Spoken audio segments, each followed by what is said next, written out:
Welcome to another edition of the Coach Daboll Show, presented by Stop & Shop. I'm Bob Papa. On Sunday, the Giants host the Indianapolis Colts. If the Giants win, they secure a playoff spot in the 2022 NFL season postseason. We got a big show lined up for you. We'll take you back in time to the regular season finale of 2011. Carl Banks goes to the coach's tape with strategy. We have a player profile interview and much, much more. And as with that, I'd like to welcome in my co-host, two-time Super Bowl champion Carl Banks, and the head coach of the New York Giants, Brian Daboll. And Coach, Happy New Year to you and your family. Tough game to put behind you last week with the opportunities that you had, but you had to be proud of the way your team kept fighting, including that late drive. Yeah, I just wish we could have closed it out. You know, it was a tough, competitive game against a really good team at their place, and there were a lot of good things that we did, but just at the end of the day, they made a few more plays than we did. And Coach, when you have those types of games, and there's something that your team can, and I know there are no moral victories, but you stood toe-to-toe with one of the best teams in the NFL. It has to have the team feeling like, hey, if we clean up our mess, we'll come out on the winning side of some of these things. Yeah, I mean, each week we try to focus on the details, and after a game like that, there's just a few plays here or there that if they were a little bit different on our end, maybe it comes, to a different result. But, I think our guys are, they're not discouraged, they're disappointed, and I think that goes for everybody. You do everything you can do to win a game, but tough competitive game, and unfortunately we just came on the wrong end of it. Coach, obviously the situation at hand this week, win, and you earn a spot in the postseason. Talk a little bit about the fans at MetLife Stadium and how important a factor they've played in games this season and can play on Sunday. Yeah, they've been fantastic. Inside the arena, outside, tailgating, seeing them at the store. We're doing everything we can do to put a good product on the field each week, and they do a great job of supporting us, and that gives us a lot of juice. It gives the players a lot of juice. They're great when our defense is out there. They're loud. They're into the game, and our whole goal is to again put a good product on the field that they can be proud of and be associated with our program. Now, they've legitimately caused some false start penalties, right, late in games? Yeah, near the tops of the league, and we certainly appreciate their support, and hope it's a packed house there on Sunday. Indianapolis had to play on Monday night, so they're on a little bit of a short week. But when you look at them defensively, they got some veteran hands on the defensive side of the ball that can really be disruptive players. Yeah, start inside with Buckner and Stewart. Really good interior defensive lineman, and then you got Gilmore on the perimeter, who, he's been a good player for a long time. He was Defensive Player of the Year one year, and he's playing good football right now. So, really, all three levels, they're well coached, and then they play well. And Coach, when you look at the other side of the football, regardless of who the quarterback is, they run some interesting route concepts too. They give you multiple levels for your defense to have to be concerned with, right? Yeah, they do. And they had that change there that at the Raiders game. So now there's a new play caller. So they have some skill players, and Campbell and Pittman, who are good on the perimeter. A young rookie that's really not a rookie anymore from Cincinnati. So they're good there. Then they got Zach Moss that they made a trade for with Buffalo, who I'm familiar with, and then 4 really good tight ends. So it'll be a challenge for us all the way around. From a profile standpoint, are they a team that really wants to establish the run game too? Yeah, I think they do. They do good at both of them. Again, the perimeter players are hard to cover. They're very talented. And then they got 2 tight ends that are similar. Mo Alley Cox has been a good tight end for a long time, and they drafted the rookie from Virginia. So again, the run game, and they got a good offensive line. So some high picks up there, and we're going to have to do a good job all the way around. And you add their special teams unit, who's I'd say one of the better special team units in the league. We're going to have tough time in all 3 phases. Coach, your team has, because of their play and their hard work, and with the staff and everybody else, you've earned the right to play in this game on Sunday, where it's pretty simple. You win, and you're in the postseason, and in fact, you locked the number 6 seed with a victory. Talk about that opportunity and what lays ahead for you guys. Yeah, I really think the challenge for all of us, from the coaches to the players to the people in the organization, are do what it takes to win this week.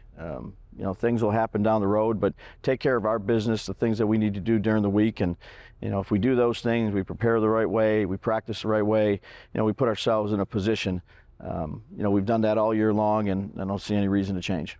And is that one of the best feelings as a coach to know that, hey, we put ourselves in a position, we don't have to watch scoreboards. We don't have to hope for this and hope for that. It's right there for us to just take care of ourselves. Yeah, absolutely. Being able to control the things you can control, and this week it's the Colts, and you do everything you can do to beat this team, and whatever happens after that, happens after that. We're going to take a timeout. Coach, best of luck this week. Thanks, Bob. Appreciate it. We're going to take a timeout. When we come back, head-to-head and much more on the Coach Daboll Show, presented by Stop & Shop.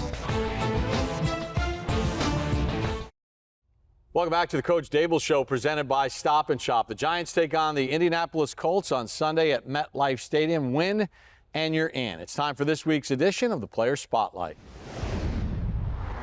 All right, time now for Player Spotlight, and I am joined by Pro Bowl defensive tackle Dexter Lawrence. Dexter, great to see you. Thanks for taking the time. For sure. Congratulations on your first Pro Bowl selection. Yes, take us through the moment when you found out. What was that like?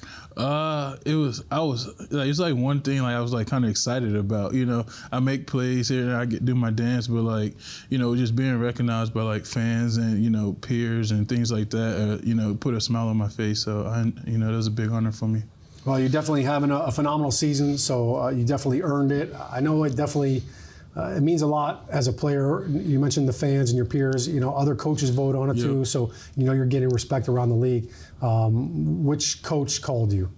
It was Dave's and Joe. They both this tech called me on the phone. So they come I thought I was in trouble or something. They just called me, and then it was like, "You made the Pro Bowl." I just started smiling, be like, "Oh, that's great! That's just great feeling." Got a little gift for it. I like elephants, so got a little elephant with a crown on it. Just to remember a moment like that. So it's big. That's awesome. The elephant, very appropriate. All right. So let's just kind of talk about the season that you're having right now. Obviously, you'll go back to the start of it. It's a new defense, right? Wink Martindale comes in. Ironically, I had a chance to talk to him earlier this season, and he said, if Dexter Lawrence doesn't make the Pro Bowl, I'm doing something wrong. Yeah. So what has he been doing right, and how has that helped elevate your game? Just when he first got in, he gave us the keys. He was like, this is your defense, if you feel comfortable doing something this way, let me know. And I think everybody in the defense kind of feels like, he's listening to us and he allows us to play our game the way we want to play it. And, he just tells us to stay confident and stay together and be unselfish. And, all those things kind of play as one. And, his goal to me, like you said, this is how he see me as a Pro Bowler, all pro, things like that. And if, like you said, if he don't see me as that, then something ain't right. And I kind of listened to that and kind of hung on to it to, just to keep me motivated. Know what's next. Even if I do, do something good, just keep going, keep pushing. Because you're only as good as your last play, and you want to continue to be consistent to earn respect.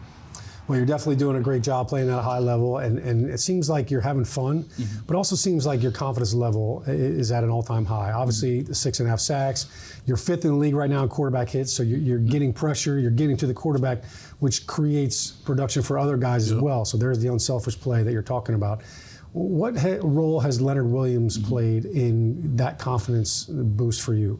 When he's beside me, I just feel like, hey, can't nothing go past us. He's just since day one, since he got here my rookie year, he just always been in my ear about, okay, let's look at things this way. Just breaking down little things like, oh, we can possibly run a game here. We can do just always talking to me, trying to help me understand the game more.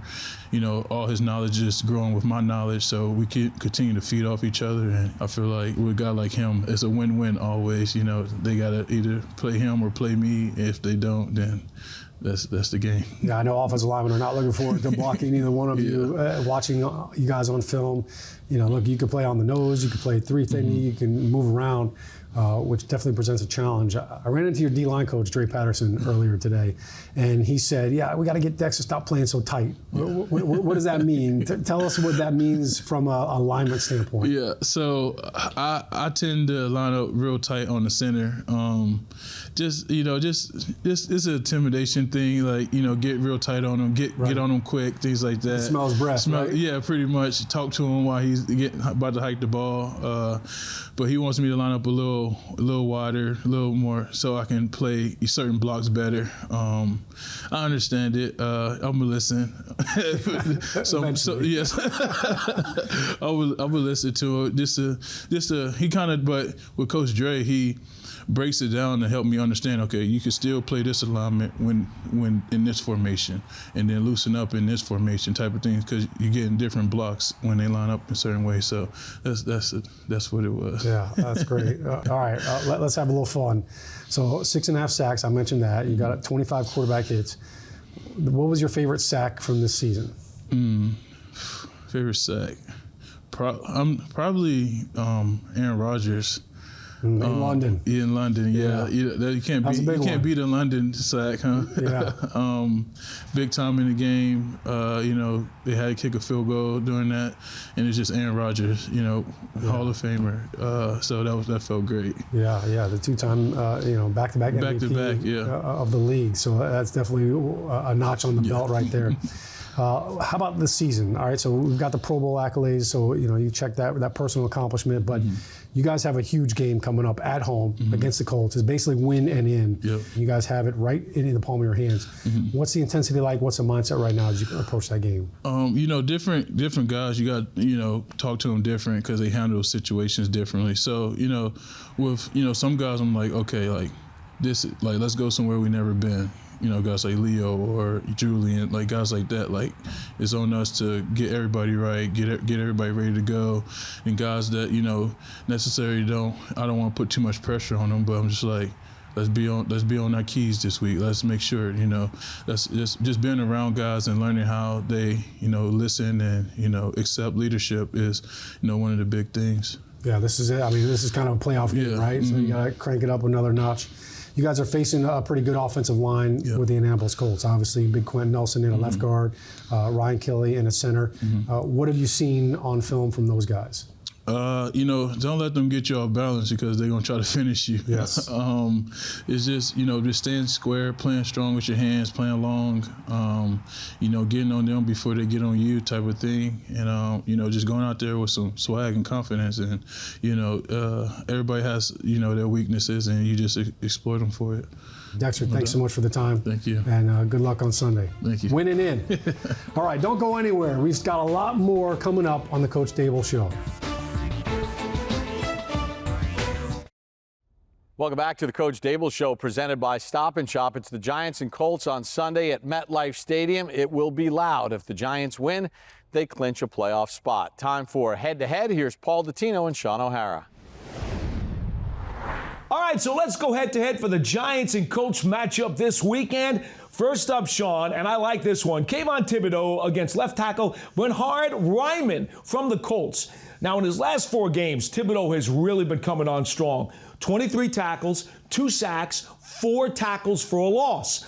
Raimann was a 3rd-round pick out of Central Michigan, where he started out as a tight end and was converted to a tackle. He has given up sacks, though, in 5 of his last 7 games. That can be a bit of a problem if you're Indianapolis. The Giants, however, know his athleticism can be a problem for them. Yeah, you just kind of got to take it for what they give you. When you have guys who are quick-footed and they have a lot of balance, you got to keep changing it up on him, right? He's really good. He's really athletic. He can move his feet. So I got to keep him. I got to take the fight to him, right? I can't let him dictate the game. I got to keep him playing my game. At this point in the season, you're now not really a rookie anymore. You're kind of a veteran because we're so many months into it. Are you playing mind games and trying to set guys up now at this stage of the season? Yeah, exactly. It's not just about playing the players, it's about playing the scheme. So now I'm just trying to use the scheme that we have and to manipulate, what I can do and what I can do against the tackle. Kayvon Thibodeau is really finding a way to mix his strength and his power along with his speed, and those are things that he's going to use against Raimann right here, the other rookie player. So we got rookie versus rookie. You mentioned Thibodeau his production has really increased, and you could tell that he's getting much more confident in his rushes. He's not just relying on the speed rush. He's using his hands a lot better. He's getting more physical and more powerful, which is perfect because that's one thing that Raimann struggles with. You mentioned the sacks that he's given up. The last 2 games, he's given up a sack to both Khalil Mack and also to Danielle Hunter. Both of the sacks, Paul, came on bull rushes. The thing that shows up on film time and time again is Raimann really struggles to anchor and to stop the bull rush and create that width of that pocket.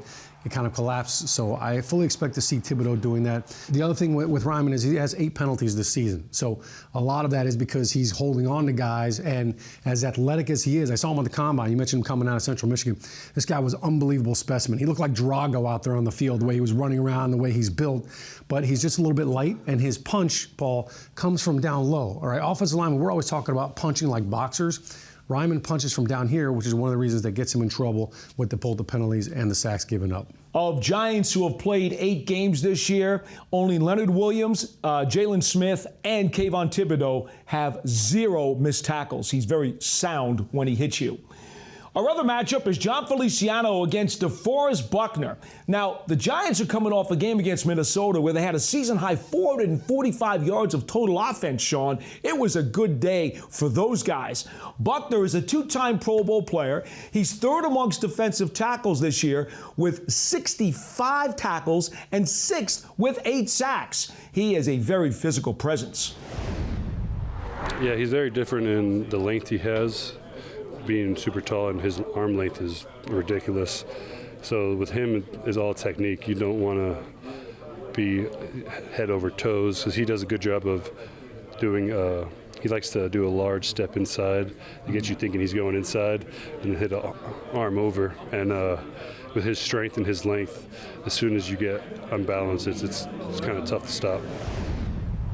John Feliciano's a veteran, and he knows anytime you're going up against a guy like Buckner, DeForest Buckner has long arms. We call them go-go gadget arms. So you've got to maintain, a great hand leverage. You've got to get your hands on him quick, because you don't want a long arm guy kind of pressing you out. But one of the challenges that proposes as an offensive lineman is, even if you can stone the guy at the line of scrimmage, you get him blocked, he's got a knack for batting down balls. And I can remember, Chris Canty is somebody that he reminds me of, not just because of wearing the 99, but 6'7", with those long arms. You can bat a lot of balls. You can see right here, look, he's got 8 sacks. The tackles for a loss are big, so that's in the run game. He's doing a great job on 1st and 2nd down as well. But the 18 hits, he's getting a lot of pressure on the quarterback. For John Feliciano, obviously, as an offensive lineman, it's, hey, look, we want to run the football 35 times and not throw the ball 45 times. But I think when you look at what Feliciano has done as the season has gone along, he has gotten so much better and more cohesive with his combo blocks in the run game. In the passing game, Paul, the one area that he has struggled a little bit is with the power move. So as much as DeForest Buckner is a tall guy, a rangy guy, he's not 330 pounds. He's not this big, massive load that's just coming down the barrel at you. I think for John, the biggest thing that he's going to have to deal with Buckner and with this Colts defensive line is the stunts. That's always a challenge as a center. And Paul, part of it is because you're already a half a yard to yard in front of your guards. So you're on a different level. Anytime you want to pass off a stunt as an offensive line unit, you've got to be on the same level. You want to be a picket fence. So that can be a challenge sometimes for centers, because you're already displaced from the guards. But I also think for Feliciano, the one thing that he's got to clean up a little bit, penalties. He's got 3 penalties in the last 2 games. Right. So those are the 2 challenges for Feliciano. Pass off the stunts, eliminate the penalties, and I think he'll have a good day against Buckner. One thing to keep in mind, when the Giants run right behind center, they're averaging 4.8 yards per carry. That is 4th best in the National Football League. Well, that'll do it for this edition of Head to Head. Let's go back to Bob. Carl, obviously for the Giants, it always starts with the run game, and this offensive line against a good front is going to have to play good football for the Giants to win. Bob, they've got a good defensive front, but they got linebackers who can make plays as well. And you like linebackers. I do. I like good linebacker play no matter who they play for, but this is a different type of challenge for this offensive line, because it's more assignment conscious. It's not necessarily the pass rush that's going to get them. It's making sure that you got a hat for a hat. All right, well, it's going to be a big challenge for the Giants on Sunday against the Colts. We're going to take a timeout. When we come back on the program, over, under, and much more here on the Coach Daboll Show, presented by Stop & Shop. We're back here on the Coach Daboll Show, presented by Stop & Shop. It's the Giants and Colts, MetLife Stadium on Sunday. Time for over, under. It's week 17, and it is game time. Time for a little over-under. Madeline Berg here with Sean O'Hara and Jonathan Casillas. Fellas, you know the rules, so let's get right into it. Sean, I'll start with you here.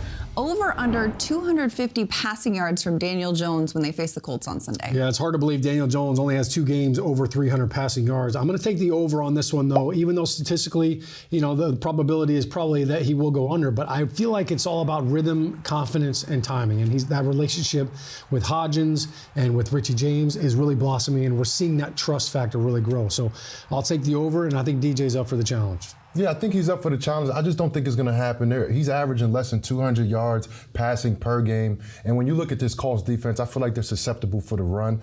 And the Giants, of course, I feel like they're a running team, and they understand they're a running team. So combine his rushing yards and his passing yards, probably over 250. But just passing alone, got to go under. I think I'm going to go with the over here, too, though, because, coming off of the game that this team had last week on Christmas Eve, Daniel Jones had the confidence and the accuracy sending it down the field. It seems like they've been opening up the passing game a little bit more in weeks lately. I think let's take the over on that one. All right, JC, over under 1.5 takeaways for the Giants defense. The Giants have 17 takeaways this year, but I think they're figuring out how to take the ball away.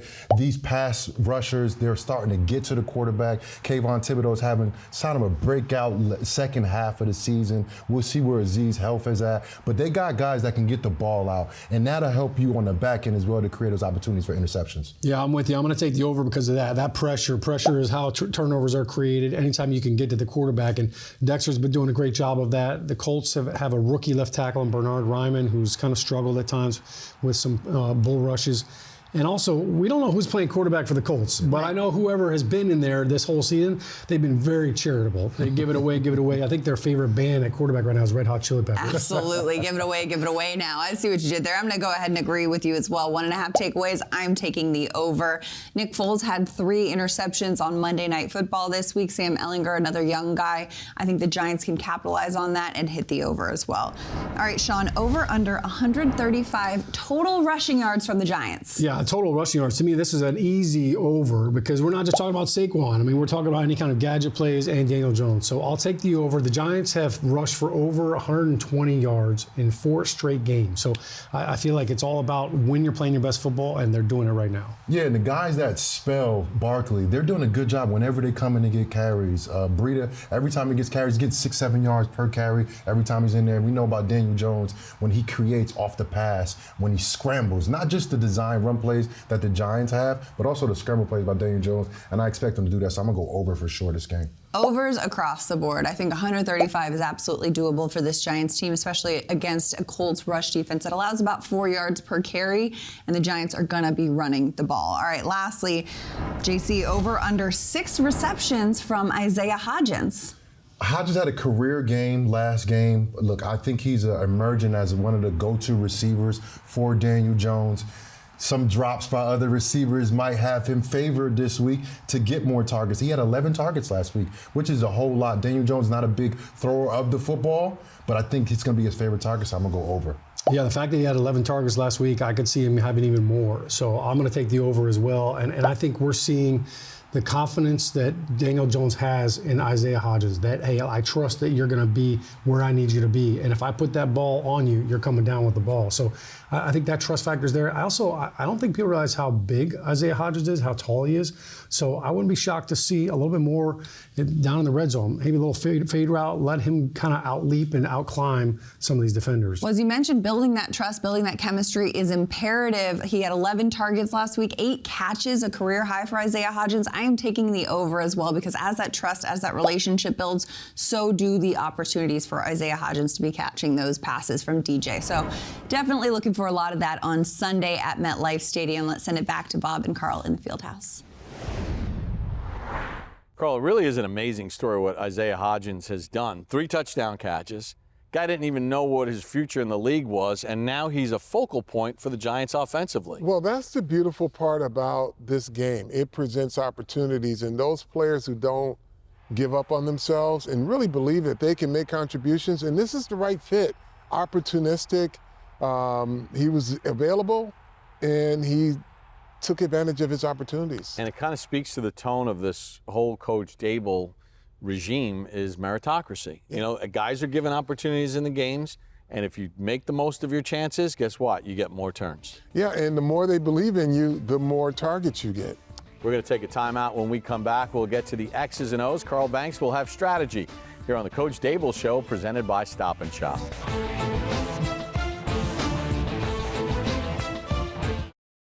Welcome back to the Coach Daboll Show, presented by Stop and Shop. It's the Giants and Colts, MetLife Stadium on Sunday at 1. Time for strategy with Carl Banks. And Carl, we're going to take a look at Indianapolis on both sides of the ball, starting with their offense. And you're really intrigued by sort of the scheme that they're using. Yeah, Bob, they run multi-level pass routes to really sell the short route to get something over the top. And if you take a look here, you're going to see you've got 1, 2, 3 guys here, 4. They're all going to be at different levels to manipulate a linebacker, a safety, and then another safety coming over. So let's just take a look at the levels they are at. Freeze. So this guy goes shallow, pulls a guy out here. This guy's still looking in the backfield. This guy's going to go here to pull someone out. And you see he sits down right on this route so that this safety can come here. So now what does that leave the middle of the field? There's a window right here in between the 2 safeties, and he hits it right there. And the reason they're able to do this, because you also have this safety's got to look at this go route over the top. So they put a lot of pressure on your defense with multi-level routes, short to go deep. And we'll take another look at another concept when they go against man defense. Same principles apply, but here is their short passing game.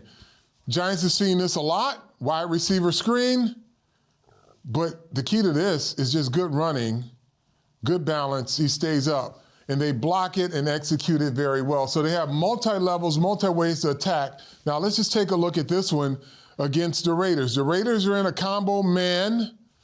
Just take a look. They're in a man here. They got a guy spying here, a guy spying here, man, but just watch the routes. They pull a guy out here just so they can hit that one going. So they do a really good job of manipulating defenses short to deep. Safety comes down in the box. Now they got a whole window open here. They know how to manipulate the windows because this looks like a real route here. This looks like a real route here.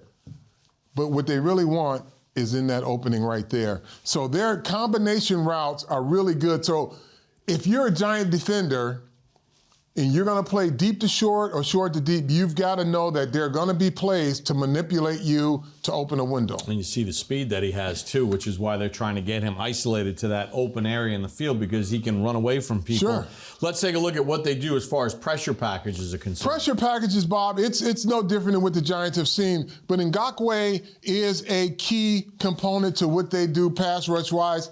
Nothing special here other than he just outworks the tackle. Now, you got a tackle who then they're bringing extra help over to him, but you'll see he just keeps working. The tackle seems to be doing a good job, but the coverage is what takes the time away from the quarterback. You can see they've got guys covered, and the quarterback wants something that's not there, and the tackle's doing a good job, but he just gets beat because Ngakoue just outworks him. Right, and also DeForest Buckner basically one-hands the guy right back into Patrick Mahomes. All right, another look at some of the things that they do. Here it is again. This is going to be Ngakoue and Buckner again. Now, that's just being opportunistic, right? They're going to play some man coverage, so you got to win right away because he's so far away from the quarterback here. He should not be able to impact this play at all, but there's nothing open down the field. He just comes back in and makes a tackle. And Buckner's got 2 guys occupied, which is kind of opening that window for him. And then here's the last one. You get on the other side, you've got a chip block. That's not Ngakoue, that's their linebacker. But again, same thing. You've got to really, and you didn't see a blitz, you didn't see a lot of combos, just guys outworking their guy. Now, this is a chip. They're going to chip right here, and he just spins, makes a play. But the reason they can do this, Bob, they got guys covered down the field, so the quarterback does not have a clean look. That strategy with Carl Banks, it's brought to you by PSE&G, providing safe, reliable energy now and in the future. We're going to take a timeout. When we come back, Above the Numbers here on the Coach Daboll Show, presented by Stop & Shop. We're back on the Coach Daboll Show, presented by Stop & Shop. It's the Giants and Colts. If the Giants win on Sunday, the Giants earn a spot in the postseason. Time for Above the Numbers. Well, now it's time to go above the numbers for the Giants and the Colts game this weekend. Jonathan, who do we have first? First up, we got my guy, Julian Love. And Paul, you know me, I love me some Love. He's sitting at 120 tackles this year. He had a career high 14 tackles against Dallas earlier this year and 11 solo tackles against Washington this year. Look, tremendous player. He's a leader. And above the numbers, he is what everything we think about when we think about Giants defensive players and defensive back. He's a solid tackler. He's the leader for Notre Dame in pass breakups. And at least one game every year, he's had at least 8 solo tackles since he's been in the NFL. And the stats that are on here, he also has a forced fumble and a fumble recovery this year. And those numbers I want to see end up on a stat sheet at the end of the game next week. Well, you see the tackles for loss. That's second on the Giants with the 6 that he's got. But I want to throw out something for you in terms of the passing game of the Colts. They've thrown 17 interceptions, which is tied for the most in the NFL. Alec Pierce is their deep threat, averaging about 15 yards a catch. That's 6th highest in the league. We'll see if Love can thwart him. I'm going to go with Hadi Ward. Now, we know the impact he's had on this team in terms of his leadership in the locker room. He's got career highs with 39 tackles and 13 quarterback hits. He also leads the Giants with 7 tackles for a loss. But here's the one caveat. All 7 of those tackles came in the first 9 games of the season. Let's see him get some more tackles behind the line of scrimmage beginning against Indianapolis. Absolutely. He's been the run stopper for the New York Giants this year. Aziz goes down a couple games. He steps up. Great hit on the quarterback last week, Kirk Cousins, on I think one of the later plays in the game. Tremendous guy, a leader in the locker room. They love his spirit, and we hope we play above these numbers come Sunday as well. Yeah, let's don't forget the Colts gave up 7 sacks and 7 tackles for a loss in their game last week. Stephon Gilmore is below the numbers. Now, we know him from his days with Buffalo and New England and Carolina. He's still playing very well, only giving up 54% completions on passes that he's targeted. He's number 1 on the Colts with 11 passes defensed, 5-time Pro Bowler. Jonathan, this guy is very dangerous. Yeah, absolutely. Former defensive MVP of the league in 2019. This is a guy that can change the game with a game-sealing interception. We've seen him do it time after time. So that's what we don't want to do. We don't want to see him above those numbers. We want to see him below those numbers for sure. You know, he's played against the Giants twice, had an interception in each game in 2015 with Buffalo and in 2019 with New England. Well, that'll do it for Above the Numbers this week. Let's go back to Bob. Carl, the Giants are going to have to do a good job controlling the run game. The Colts have a good run game. They did a pretty good job of it against the Vikings last week.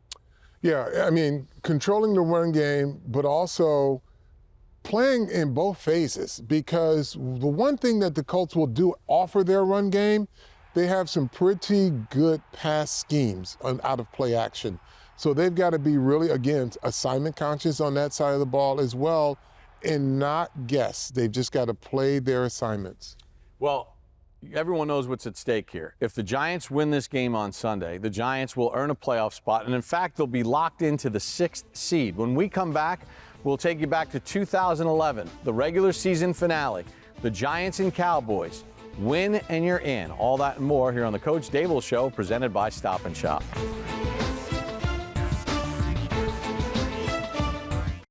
Yeah, I think it's a great opportunity for us. It's a good opponent coming in and opportunity to get in front of the home fans and go play a good game. Bellinger in motion to the right. Play fake. Jones back to throw. Climbs the pocket. He's under pressure. Now rolls right. Throws right. Touchdown Giants. Isaiah Hodgins. We got to take advantage of the opportunity we got, and it's big time. And, you know, why not take this opportunity and make the most of it. Back to throw. As time under pressure gets hit and gets sacked by Aziz Ojulari. They're a good group on defense. Got a lot of good players, a lot of talented players, some veterans, some key spots. So have to be ready. We got a good game plan, and you know, we'll need to be prepared on Sunday. DeForest Buckner. wrecking backfields for nearly a decade. Whatever we can do to make sure that we're maximizing every moment, every play, we just got to play hard.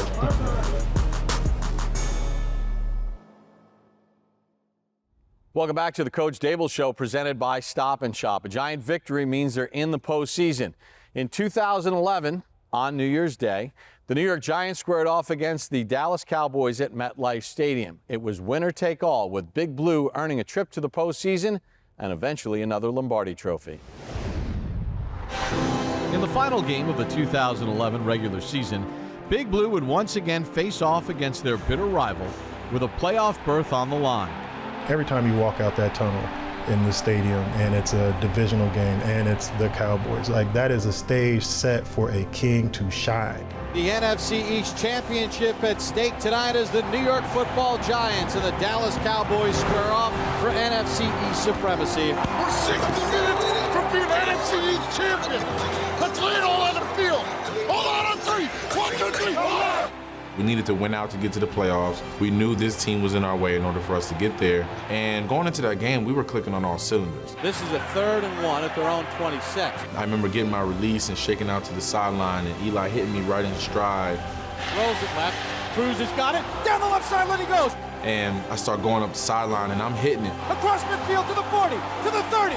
I kind of see myself running on the screen, and I look up, and I'm like, oh, I could see behind me here. Let me just keep looking at this because I can tell how far back they are if I just keep my eyes on the Jumbotron. And it just ended up being such an amazing shot going up the sideline as I looked up, because that's when I saw Terrence Newman kind of dive at my legs. I was like, this is going to be a touchdown. To the 20, to the 10, to the 5, touchdown Victor Cruz! 74 yards, and he's done it again! It's going to be another tremendous moment in Giants history. And for me to get in the end zone and have everybody going crazy, there were like 3 kids over there dancing salsa. It was just so much going on, so much love, and so much like craziness in the stadium. But in that moment, it was on full display. Cruz's iconic touchdown paved the way for the Giants defense to do what they do best, get after the quarterback. Here comes Kiwanuka. He gets away from him. Now Jason Pierre-Paul will sack Romo back at the 29. Romo takes the snap, back to throw. He's under pressure, and he's going to get sacked back at the 15. O.C. Umenyiora gets it. A glut of pass rush. You can never have enough pass rush. They got enough. They got enough. Romo back. He's under pressure, and he's sacked again. Jaquan Williams gets his first career sack. Loss of 8. 3rd sack of Romo. And with Big Blue firing on all cylinders in the first half, running back Ahmad Bradshaw would start to put his stamp on the game. Hand off Bradshaw, breaks the tackle, runs to the right to the 5, and a walk-in, touchdown Giants. Wow, got hit behind the line, shook that off, and went in for the touchdown for his 9th of the season. And the Giants in front 14-0, trying to score some more. Manning out of the gun, hits Bradshaw at the 5, Bradshaw to the goal line, touchdown Giants. 30 minutes of football away from a trip to the playoffs. 21-0 Giants. After shutting out the Cowboys in the first half, the Giants led by a score of 21-0, but Dallas refused to go quietly into the night. Romo out of the gun, takes the snap. Giants bring pressure. Slant left for Robinson, touchdown Cowboys. So game on with 10:15 to go. Dallas plenty of time will be within 7, and the Giant offense needs to do something. The Cowboys had clawed themselves back into contention, but with under 4 minutes to go in the game, Eli Manning would deliver the dagger. Manning over center. He's going to throw it left for Nix. Touchdown Giants! Well, that question's answered. Do you put the ball in the quarterback's hands to win it for you? Yes, you do. Eli Manning just set an NFL record with his 15th fourth-quarter touchdown pass, breaking the tie with the great Johnny Unitas and his great brother Peyton. And the lead is now 17 with 3:41 to go as the Giants close in on the NFC East Championship. It's kind of like, all right, you know, sometimes you have, hey, we did our part, D. Yeah, like, we got the lead. And everyone knows I hate Dallas. You get a sack. 3rd and 6 for the Cowboys at their own 46. That play is probably one of my favorite plays of the season, getting an opportunity to kind of end the game and sack Tony Romo. Single high safety. Romo back to throw under pressure, avoids the Tuck sack. Rolls right, now sacked by Tuck, fumbles the football. And the Giants have it. And that's your ball game. and they're celebrating in the aisles at MetLife Stadium. The New York Giants are the NFC East champions. These Dallas games always were good. It's always good to whoop Dallas. Always. There was no better game to win. Everybody keep asking me, what's the greatest win? I'm like, Dallas is the greatest win. That's worth way more than Super Bowl to me. Way more, because if we don't beat them, we don't go there.